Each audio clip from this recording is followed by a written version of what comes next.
गुरु की प्यारी सत्कार योग सात संगत जी, राधा स्वामी जी। सिखों के तीसरे गुरु गुरु अमरदास जी ने 62 वर्ष की आयु में गुरु अंगद देव जी से दीक्षा प्राप्त की थी। दीक्षा लेकर दरबार में ही रहकर सेवा करने लगे।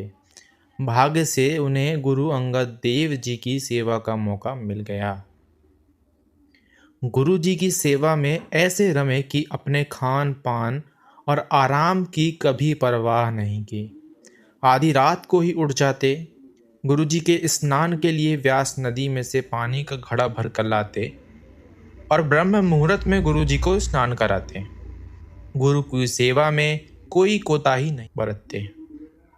हर वक्त एक दास की भांति हाथ बांधे खड़े रहते और गुरु साहब की सेवा में इतने लीन थे कि अपना आपा भी भूल गए थे। बरसात का मौसम था। एक दिन बहुत जोर से बारिश हो रही थी। बारिश के कारण गली में पानी भर गया था, लेकिन सेवक अमरदास को क्या परवाह। रात को 12 बजे ही घड़ा उठाकर पानी भरने चल दिए। नदी पर पहुंचे। बारिश के कारण नदी के किनारों से मिट्टी खिसक रही थी। नदी में घुसकर उन्होंने घड़ा पानी से भरा और वापस चल दिए। जब वे गली से गुजरे तो एक तो रात का अंधेरा, ऊपर से गली में पानी भरा था। उन्हें गड्ढा दिखाई नहीं दिया। उनका पैर फिसला और वे गड्ढे में जा गिरे, लेकिन गिरते वक्त भी उन्होंने अपनी परवाह ना करते हुए घड़े को संभाला और घड़े को गिरने नहीं दिया। उस गली में किसी जुलाहे का घर था। जब किसी को गिरने की आवाज़ आई तो जुलाहे ने अपनी धर्मपत्नी से कहा, ऐसा लगता है कि कोई गिर गया है, कौन होगा? जुलाहे की घरवाली बोली, और दूसरा कौन हो सकता है? अमरू होगा, बेचारा लावारिस है, गिर गया होगा। वही इतनी सुबह से नदी से पानी भरकर लाता है। अमरदास जी ने उन दोनों की वार्ता सुनी, परंतु कुछ नहीं बोले। पानी का घड़ा लेकर दरबार में पहुंचे। नित्य प्रति की भांति गुरुजी को स्नान करवाया। सुबह हुई। गुरुजी के दर्शनों हेतु संगत आने लगी। गुरुजी आकर गद्दी पर विराजमान हुए। किसी सेवादार को आदेश दिया और जुलाहे की पत्नी को बुलवा भेजा।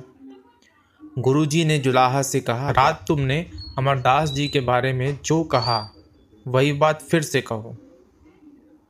जुलाही डर के मारे थर थर कांपने लगी। उस समय तो मुंह से ऐसा निकल गया, परंतु अब तो डर के मारे कलेजा मुंह को आ गया। खैर, रोते हुए कहने लगी, गुरुजी, मुझसे भूल हो गई जो मेरे मुंह से यह निकल गया कि बेचारा लावारिस अमरू गिर गया, मुझे क्षमा करें। गुरु अंगद देव जी कहने लगे कि कौन कहता है अमरदास बेचारा है, लावारिस है?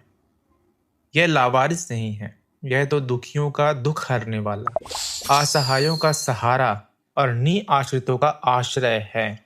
यह लाखों लोगों का सहारा बनेगा। यह कहते हुए अमरदास जी को गले लगा लिया। सेवा परमात्मा को पाने का सबसे सुगम और सरल रास्ता है। सभी रिद्धि सिद्धियां सेवा में निहित है। निष्काम भाव से की गई सेवा हमें मानसिक व आत्मिक शांति की अनुभूति कराती है। इसीलिए सेवा सिद्ध सफलता, सेवा विजय अपार, सेवा से मेवा मिले, सेवा में करतार।